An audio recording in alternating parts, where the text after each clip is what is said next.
नमस्कार। राष्ट्रीय सनातन शक्ति के फिर से एक नए और फ्रेश वीडियो में आपका स्वागत है। तो आजकल सनातन का विरोध धरातल पर हो या फिर सोशल मीडिया पर हो, विरोधी लोग जोर शोर से इसका विरोध कर रहे हैं, लेकिन शायद वो लोग भूल रहे हैं सनातन का परिभाषा। यदि भूल रहे हैं तो मैं सनातन का परिभाषा उन्हें फिर से एक बार याद दिला देना चाहता हूँ। सनातन का अर्थ होता है शाश्वत, यानी जो सृष्टि के प्रारंभ में भी रहे और अंत में भी रहे, जो सभी जीवों को एक साथ एक राह पर चलने की प्रेरणा देता है, एक साथ रखने की प्रेरणा देता है, वह है सनातन। तो सनातन का परिभाषा जो नहीं जानते हैं वो लोग फिर से एक बार याद कर लीजिए और समझ लीजिए। तो यह वीडियो बनाने का हमारा मकसद क्या था कि कुछ लोग जो हैं वो सनातन के ऊपर सवाल कर रहे हैं। वो कौन लोग सवाल कर रहे हैं और किस तरह का सवाल कर रहे हैं और क्यों सवाल कर रहे हैं और उसका जवाब क्या है, बिल्कुल प्रूफ के साथ हम लोग इस वीडियो में क्लियर समझने वाले हैं। यदि समझना चाहते हैं आप लोग तो वीडियो को अंत तक ज़रूर देखिए।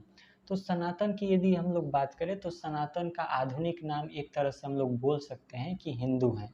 हिंदू सनातन का आधुनिक नाम बोला जा सकता है। तो सनातन सबसे बड़ा और पहला धर्म है। तो सनातन में अब जितने भी आते हैं अलग अलग सब पंथ हो जाते हैं, यानी छोटा छोटा रास्ता। तो सनातन में पहला पंथ हो जाता है एक भगवान के साकार रूप को मानने वाले की। कुछ लोग भगवान के साकार रूप को मानते हैं। अब ये साकार रूप क्या है भगवान का, तो हम लोग वीडियो में अभी समझेंगे। एक दूसरा पंथ है जो कि निराकार रूप को मानते हैं, यानी भगवान का आकार है ही नहीं, उस रूप को मानते हैं। यहाँ से दो पंथ निकलता है। तो साकार रूप में क्या होता है कि साकार रूप को मानने वाले कोई लोग शंकर भगवान को मानते हैं, कोई लोग कृष्ण भगवान को मानते हैं, कोई लोग हनुमान जी को मानते हैं, कोई लोग श्री राम जी को मानते हैं, कोई लोग दुर्गा जी को मानते हैं, और भी अलग अलग देवी देवता हैं जिनको लोग मानते हैं साकार रूप वाले। निराकार रूप में क्या है कि निराकार में भगवान का कोई रूप नहीं है, कोई रूप लोग नहीं मानते हैं भगवान का, यानी भगवान इनके अनुसार निराकार रूप में है। और जो साकार वाले लोग हैं वो उनके अनुसार भगवान साकार रूप में है। लेकिन प्रॉब्लम कहाँ आता है कि साकार रूप वाले तो गीता वेद में सब तो लिखा ही है कि भगवान का निराकार रूप है, लेकिन साथ ही साथ भगवान का साकार रूप भी है, ये भगवान खुद बोल रहे हैं। ये वीडियो में आगे चल के क्लियर हो जाएगा। तो साकार रूप को मानने वाले इन लोगों को तो मानते ही हैं, साथ ही साथ निराकार को भी मानते हैं कि भगवान का आकार निराकार हैं, लेकिन साकार रूप भी है, ये साकार रूप वाले लोग मानते हैं। वहीं निराकार रूप वाले क्या बोलते हैं कि भगवान का सिर्फ निराकार रूप ही है, साकार रूप है ही नहीं, भगवान का कोई रूप है ही नहीं, ये निराकार रूप वाले मानते हैं। तो प्रॉब्लम यहाँ हो जाता है कि साकार रूप वाले मान रहे हैं निराकार रूप वालों को, लेकिन निराकार रूप वाले कुछ लोग हैं जो कि भगवान के साकार रूप को नकारते हैं। ये प्रश्न आ जाता है। तो ये निराकार रूप वाले कुछ प्रश्न करते हैं, वो जानने से पहले हम लोग कुछ आगे बात कर लेते हैं। तो जब ये निराकार रूप वाले विरोध कर रहे हैं भगवान के साकार रूप का ही, जो कि सत्य है भगवान का साकार रूप, तो बौद्ध धर्म है जिसमें भीम आर्मी के लोग भी आते हैं, उन लोगों का बिल्कुल राइट बनता है कि वो लोग विरोध करेंगे ही भगवान के साकार रूप का। जब ये खुद उसका अंश होकर, साकार रूप वालों का अंश होकर ये नहीं मान रहे, भगवान के अस्तित्व को नकार रहे हैं, तो ये लोग तो बहुत दूर के हैं, ये लोग तो विरोध करेंगे ही। साथ ही साथ इस्लाम की यदि बात करें, सिख धर्म की बात करें, ईसाई धर्म की बात करें, तो ये लोग तो विरोध करेंगे ही जब ये खुद निराकार रूप वाले विरोध कर रहे हैं। तो प्रश्नों में आगे बढ़ने से पहले हम लोग एक श्लोक जान लेते हैं। तो देख सकते हैं ये एक श्लोक है जो कि मुंडकोपनिषद यानी उपनिषद का एक भाग है, मुंडकोपनिषद, उसमें से लिया गया है। इसका भावार्थ मैं यहाँ पर पढ़कर सुनाता हूँ, उसके बाद इस पर चर्चा करेंगे हम। तो भावार्थ है, वह जो जानने में न आने वाला, पकड़ने में न आने वाला, गोत्र आदि से रहित, रंग और आकृति से रहित, नेत्र कान आदि ज्ञानेंद्रियों से भी रहित और हाथ पैर आदि कर्मेंद्रियों से भी रहित, तथा वह जो नित्य सर्वव्यापक सब में फैला हुआ अत्यंत सूक्ष्म अविनाशी पर ब्रह्म है। यहाँ पर भगवान साफ साफ स्पष्ट कर रहे हैं कि भगवान का न रंग है, न रूप है, न आकृति है, न पैर है, न हाथ है, कुछ भी नहीं है यहाँ। यानी भगवान साफ साफ यहाँ पर स्पष्ट कर रहे हैं कि भगवान निराकार रूप में है।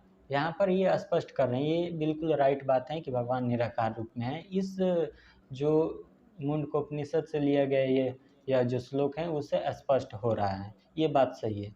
लेकिन सवाल कहाँ आता है, ये हम लोग जानते हैं। तो सवाल में जो निराकार रूप वाले हैं वो पहला सवाल यह करते हैं, मेरे से जो व्यक्तिगत हुआ है, कुछ लोग निराकार वाले हैं जो भगवान के निराकार रूप को मानते हैं, उनके द्वारा कुछ सवाल यह पूछा गया कि भगवान के सिर्फ निराकार रूप ही हैं। उनके कहने का अर्थ साफ साफ यह था कि भगवान का साकार रूप कोई है ही नहीं, भगवान का कोई आकार है ही नहीं, भगवान निराकार रूप में है।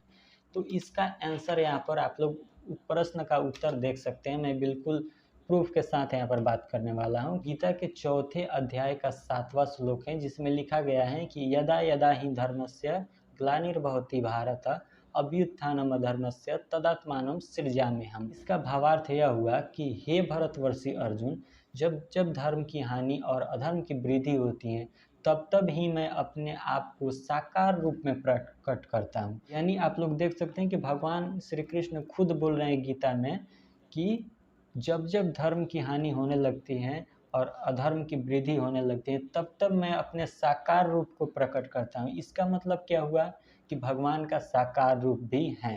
एक और प्रूफ मैं यहाँ पर दे देना चाहता हूँ। गीता के 4थे अध्याय का 8वां श्लोक है, जिसमें लिखा गया है परित्राणाय साधूनां विनाशाय चतुष्कृतां धर्म संस्थापनार्थाय संभवामि युगे युगे।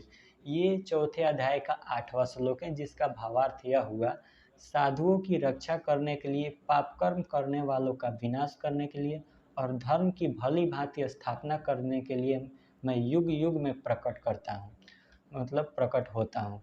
तो यहाँ पर भी इस श्लोक में भी भगवान स्पष्ट कर रहे हैं कि जब जब पाप बढ़ता है उसका विनाश करने के लिए मैं युग युग में प्रकट होता हूँ।